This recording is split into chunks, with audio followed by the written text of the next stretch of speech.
সবাইকে শুভেচ্ছা যারা আমার কথা শুনছেন। গণ অভ্যুত্থান একটা সংক্রমণ ব্যাধির মতো। স্ফুলিঙ্গ থেকে দাবানলের সৃষ্টি হয়, জনপদ থেকে জনপদ, দেশ থেকে দেশান্তর, মহাদেশ থেকে অন্য মহাদেশ তা সংক্রামিত হতে থাকে। লেলিয়ান শিখা চলতে থাকে। যে স্ফুলিঙ্গ থেকে দাবানলের সৃষ্টি হয় তা নতুনকে আবার সৃষ্টি করে, নতুন কিছুর সৃষ্টি করে। তিউনিসিয়া থেকে ইজিপ্ট, এর পরবর্তী সময়ে পুরো মধ্যপ্রাচ্যে আরব বসন্ত সেই দাবানল একবার ছড়িয়ে পড়েছে। কয়েক বছর আগে শ্রীলঙ্কা, পরবর্তী সময় বাংলাদেশ, ইন্দোনেশিয়া এবং গত কয়েকদিন আগে নেপালে গণ অভ্যুত্থান সংগঠিত হয়ে গেল। নেপাল অত্যন্ত ছোট্ট একটি দেশ, পর্বত পাহাড় বেষ্টিত একটি দেশ। ১,৪৭,৫১৬ বর্গ কিলোমিটারের একটি দেশ, অত্যন্ত শান্তিপ্রিয় একটি দেশ। কৃষিকাজ, কুটির শিল্প, জলবিদ্যুৎ এবং বহির্বিশ্বে তাদের মানব সম্পদ তাদের আয়ের উৎস। অর্থনৈতিক দিক থেকে তাদের আয় বাংলাদেশের জনগণের চেয়ে অর্ধেক। ৯ সেপ্টেম্বর কেপি শর্মা ওলি তিনি ক্ষমতা হস্তান্তর করে আত্মগোপনে আছে।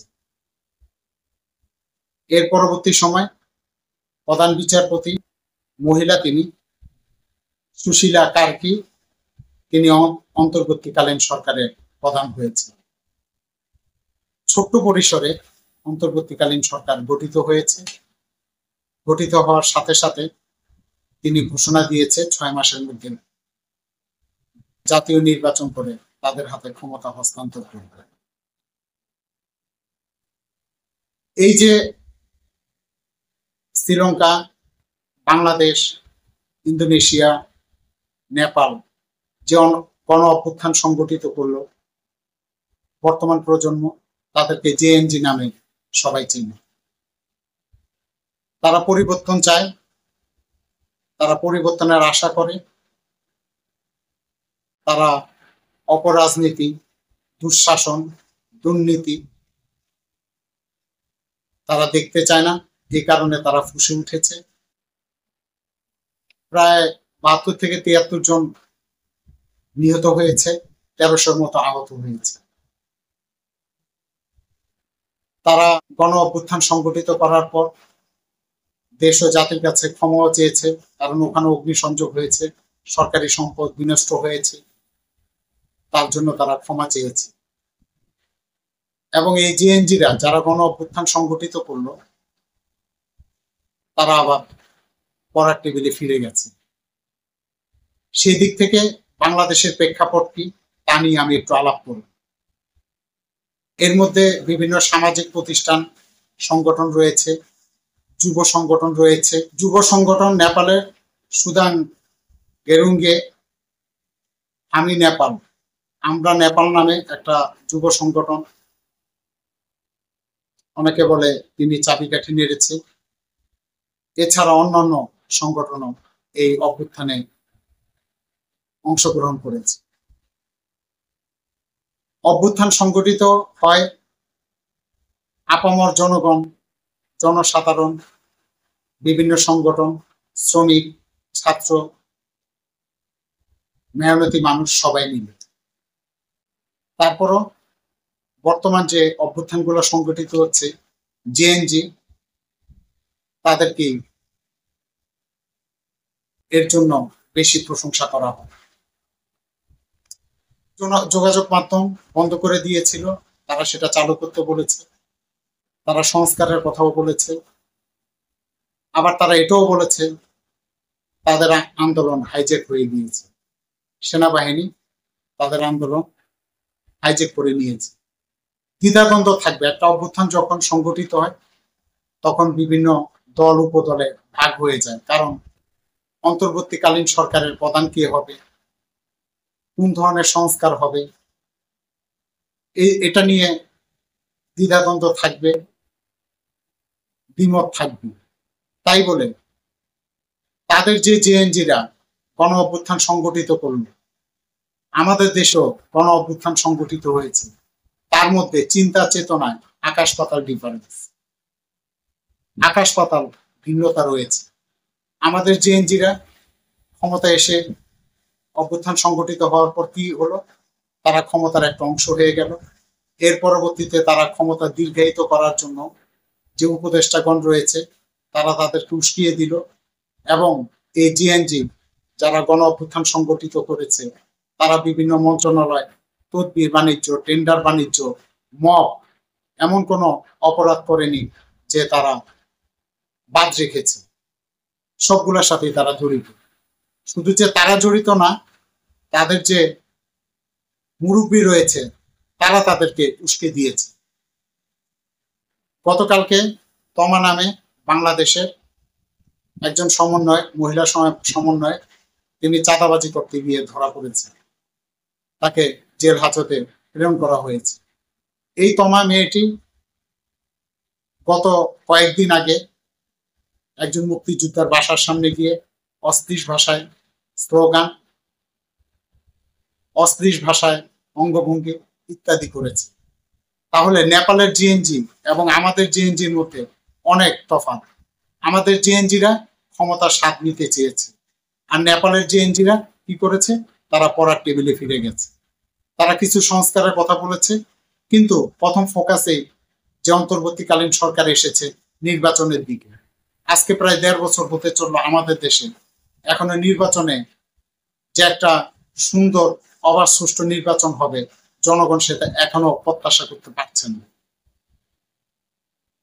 তাদের দেশ ছোট হতে পারে, তাদের জিডিপি আমাদের চেয়ে কম হতে পারে, কিন্তু তারা, তাদের জেএনজিরা তাদের মনের দিক থেকে, দেশের দিক থেকে অনেক দেশপ্রেম বেশি এবং আত্মমর্যাদা বেশি। আমাদের জেএনজিদেরও আত্মমর্যাদা অনেক বেশি ছিল। বিভিন্ন বয়স্ক রাজনীতিবিদ, উপদেষ্টা তাদেরকে উৎসাহ, অনুপ্রেরণা দিয়ে তাদের ক্ষমতা দীর্ঘায়িত করার জন্য আমাদের জেএনজিকে ব্যবহার করেছে, তারাও সেটার ফাঁদে পড়েছে। এবং বর্তমানে আজকে অভ্যুত্থান এতদিন পরও দেশের অরাজকতা বিরাজ করছে, এতদিন পরে এখনো মব হচ্ছে, এখনো সমন্বয়ক নামে মানুষ আতঙ্ক বোধ করে, চাঁদাবাজি, দখলবাজি এবং টেন্ডারবাজি, পদ পদবি বিক্রি ইত্যাদি নামে। আমাদের দেশ বদ্বীপ, এই বঙ্গদেশে হয়তোবা আবহাওয়া এইরকম, না হলে যারা অভ্যুত্থান সংগঠিত করলো, দেশকে ভালোবেসে বন্দুকের নলের সামনে দাঁড়ালো, তাদের নৈতিকতা কেন হারাবে? তারা কেন ক্ষমতার স্বাদ নিতে চাইবে? কই নেপালে কিংবা ইন্দোনেশিয়াতে এই ধরনের ঘটনা তো দেখা যাচ্ছে না। তারা তাদের যে গুরুজন রয়েছে, যারা দেশ পরিচালনা করতে পারবে, দেশ শান্তি শৃঙ্খলায় ফিরে আসবে, তাদেরকে দায়িত্ব দিয়েছে। তাদের মধ্যেও কিছুটা হাই হতাশা রয়েছে, কিন্তু সেভাবে তারা ক্ষমতার ভাগ নিতে চায়নি। তো বন্ধুরা, দেশ ছোট বড় কোনো কথা না, ব্যাপারও না। মন মানসিকতা আধুনিক, মন মানসিকতা উন্নতি করার পিছনে যে বয়স্ক প্রবীণ রাজনীতিবিদ যারা রয়েছে তাদের উৎসাহ, অনুপ্রেরণা অনেক কিছুই নির্ভর করে। তারা সরকারি সম্পদ ভাঙচুর করেছে, অনেক মূর্তি ভাঙচুর করেছে, এর জন্য তারা জনগণের কাছে ক্ষমাও চেয়েছে। এবং যারা আহত হয়েছে, অন্তর্বর্তীকালীন সরকার তাদের চিকিৎসা করবে, তাদের প্রথম প্রতিশ্রুতি। এবং যে অগ্নিসংযোগ এবং যে ময়লা আবর্জনা তারা পরিষ্কার করার জন্য আহ্বান জানিয়েছে জেএনজিরা। এছাড়া সবচেয়ে বড় কথা, তারা ক্ষমা চেয়েছে জনগণের কাছে, দেশের কাছে, দেশের মানুষের কাছে। এর চেয়ে আর বড় কি হতে পারে? ক্ষমতা সবাই চায়, কিন্তু বুঝতে হবে যে বয়স, শিক্ষা, বিদ্যায় তারা ক্ষমতা কতটুকু আঁকড়ে ধরতে পারবে, কতটুকু ক্ষমতা তারা রাজনৈতিক দল গঠন করে বিভিন্ন দায়িত্ব নিয়ে। গত কয়েকদিন আগে তথ্য উপদেষ্টা মাহফুজুর রহমান লন্ডনে আক্রান্ত হয়েছে। এটার কারণ কি? এটাও এক ধরনের মব। ওখানকার অঙ্গ সংগঠন আওয়ামী লীগে তার উপর আক্রমণ করেছে। এই মাহফুজুর রহমানরাই এই দেশে, বাংলাদেশে মব সৃষ্টির কালচার তৈরি করেছে। এখন তারা নিজেরাই মবের আক্রমণে পড়ছে। তারা যে অন্যায় করবে তা তাদের প্রায়শ্চিত্ত করতে হবে। নেপালের জেএনজিরা দেশকে ভালোবেসে, জনগণকে ভালোবেসে তাদের কর্মফল ওই দেশের জনগণ পাবে। তারা দেশকে ভালোবেসে, জনগণকে ভালোবেসে তারা ক্ষমতা হস্তান্তর এবং অন্তর্বর্তী সরকারের কাছে দিয়েছে। কাকে দিয়েছে? যার ইমেজ ক্লিন ছিল, সুন্দর ছিল, পরিষ্কার ছিল। আমাদের দেশে অন্তর্বর্তীকালীন সরকারের প্রধানও তার ক্লিন ইমেজ ছিল না। তিনি মামলায় আসামি ছিল, কিন্তু ওই নোবেল প্রাইজ ওইটা দেখে আমরা তাকে সিলেক্ট করেছি। সেই নোবেল প্রাইজ বাংলাদেশের জনগণের প্রেক্ষাপটে কোনো উপকারী আসেনি। যা হোক, যুগ থেকে যুগান্তরে এইভাবে গণ অভ্যুত্থান সংগঠিত হবে। যেখানে অন্যায়, যেখানে অপশাসন, যেখানে দুর্নীতি, দেশ থেমে থাকবে না। এইভাবে বর্তমান প্রজন্ম জেএনজিরা তা রুখে দাঁড়িয়েছে। ভবিষ্যৎ প্রজন্মে হয়তোবা আরো অন্য কোনো প্রজন্ম এইভাবে রুখে দাঁড়াবে। এভাবেই দেশে চলমান সংস্কার সাধিত হবে, দুষ্টরা পালিয়ে যাবে, দেশ পুনর্গঠনের জন্য সঠিক যোগ্য লোক আবার আসবে, দেশ গঠন হবে। কিন্তু সবার দেশের প্রেক্ষাপট একরকম না। ওই যে আমি প্রথমেই বললাম, এই বঙ্গদেশ, এই বদ্বীপ হয়তোবা আবহাওয়াটাই এরকম। সবাই ক্ষমতার স্বাদ পেতে চায়। অথচ আমাদের দেশে যারা গণ অভ্যুত্থান সংগঠিত করেছিল তারাও এক সময় ক্ষমতার স্বাদ পেত একটু ধৈর্য ধরলে। তারা প্রথমেই ক্ষমতার অংশ হয়ে গেল, এরপর সমন্বয়ক নামে বিভিন্ন জায়গায় অরাজকতা, বিভিন্ন ধরনের মব, বিভিন্ন ধরনের নৈরাজ্য, এটা তাদের মাথায় আসেনি। তাদেরকে দিয়ে কোনো একটা গোষ্ঠী পড়িয়েছে, যার ফায়দা সেই গোষ্ঠীও পেয়েছে, লাভবান তারাও হয়েছে। মধ্যে দিয়ে আমাদের দেশের জেএনজিরা সবার কাছে খারাপ হয়ে গেল, মন্দ হয়ে গেল। তাদের লক্ষ্য আদর্শ থেকে তারা চ্যুত হলো। গণ অভ্যুত্থানে নেপালের থেকে আমাদের দেশের জনগণ রক্তপাত, আহত নিহত বেশি হয়েছে। কিন্তু আমরা সেই সুফল, এবং আমাদের যারা গণ অভ্যুত্থান সংগঠিত করলো সেই সুফল আমাদের দেশের জনগণ আরো ভোগ করতে পারলো না। আমি শুধু বর্তমান সমন্বয়ক এবং বাংলাদেশের জনগণের মধ্যে যে জেএনজি রয়েছে তাদের দোষ দিব না। তাদেরকে কোনো একটা গোষ্ঠী, কয়েকটা গ্রুপ তাদেরকে পরিচালনা করে এসব অনৈতিক কাজে উদ্বুদ্ধ করেছে। যা হোক, মন্দ লোকের মন্দ কাজের ফল তারা পাবে।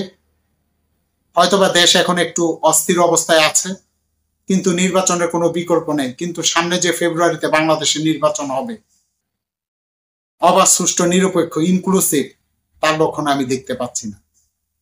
তবে আশা করি, আমি আশাবাদী মানুষ, একটা অবাধ সুষ্ঠু নির্বাচন অবশ্যই হবে এবং আমাদের দেশের জেএনজি যারা রয়েছে তাদের হুঁশ ফিরে আসুক। তারা হুঁশ ফিরে এসে তাদের দেশ গঠনে তাদের বুদ্ধি মেধাকে কাজে লাগায়। নেপালও তারা পারত, নেপালের জেএনজিরাও পারত। তারা ক্ষমতার স্বাদ নিতে, দল গঠন করতে, ক্ষমতাকে দীর্ঘায়িত করতে তারাও সংস্কার চেয়েছে। কিন্তু আমাদের দেশে সংস্কারের মতো মূলা ঝুলিয়ে রাখেনি। সময় টাইম পাস করার জন্য, টাইম লিঙ্গার করার জন্য সংস্কারকে সামনে আনেনি। 6 মাসের মধ্যে তাদের নির্বাচন হবে। তারা অন্তর্বর্তীকালীন সরকার এসেই তা ঘোষণা করেছে এবং এর মধ্যেই যতটুকু সম্ভব সংস্কার হবে তারা বলেছে। কিন্তু আমাদের দেশে নির্বাচনের জন্য বারবার সরকারকে তাগাদা দিতে হয়েছে, আলটিমেটাম দিতে হয়েছে। আমাদের দেশের তত্ত্বাবধায়ক সরকার, তার উপদেষ্টাগণ ক্ষমতার স্বাদ, ক্ষমতা থেকে তারা যেতে ইচ্ছুক না। ক্ষমতার স্বাদ তাদের জন্য অনেক মধুর। দেশকে ভালো না বাসলে কোনো সংস্কার, কোনো ধরনের ত্যাগ, কোনো ধরনের তিতিক্ষা জনগণ এবং রাষ্ট্রের কল্যাণ হয় না। যুগে যুগে অন্য প্রজন্ম আসবে, এখন যে এনজিরা আছে, অন্য প্রজন্ম আসবে, যুগান্তরে এইভাবেই অভ্যুত্থান হবে, অপশাসন দূর হবে, অপশাসন পালিয়ে যাবে এবং দেশে একটা সুন্দর স্বপ্ন জনগণ দেখবে, সেটাই প্রত্যাশা করে। তবে আমাদের দেশের জেএনজিদের এই যে, আমি আবারও বলবো, এই যে তাদের ভিতরে যে লোভ, লালসা, ক্ষমতার স্বাদ তাদেরকে ঢুকিয়ে দিল কারা? একটা পক্ষ ঢুকিয়ে দিয়েছে, কারণ ওই পক্ষ তাদের নিজের ক্ষমতাকে দীর্ঘায়িত করতে, তাদের দুর্নীতি, অপশাসন চালিয়ে যাওয়ার জন্য, জারি রাখার জন্য সেই পাতে আমাদের জেএনজিরাও পা দিয়েছে। ফিরে আসুক আমাদের দেশের যে জেএনজিরা রয়েছে, যারা গণ অভ্যুত্থানে স্বপ্ন দেখেছিল, তাদের ত্যাগ তিতিক্ষা আমি সম্মান ভরে শ্রদ্ধা করি। তারা আবার ফিরে আসুক, তারা আবার মানুষ হোক, দেশ মা মাটির কাছে, দেশের কল্যাণে। শেষ করার আগে আবার বলবো, প্রগতিশীল কর্মসূচি বাস্তবায়ন করতে হবে। সবার জন্য অন্ন, বস্ত্র, বাসস্থান, স্বাস্থ্য, চিকিৎসা বিনামূল্যে দিতে হবে এবং শতভাগ বেকারত্ব দূর করতে হবে। না হলে স্বাধীনতার এত বছর পরও মানুষের মৌলিক অধিকার জন্য এখনো ওএমএস এর ট্রাকের পিছনে দাঁড়িয়ে থাকাটা অত্যন্ত লজ্জাকর।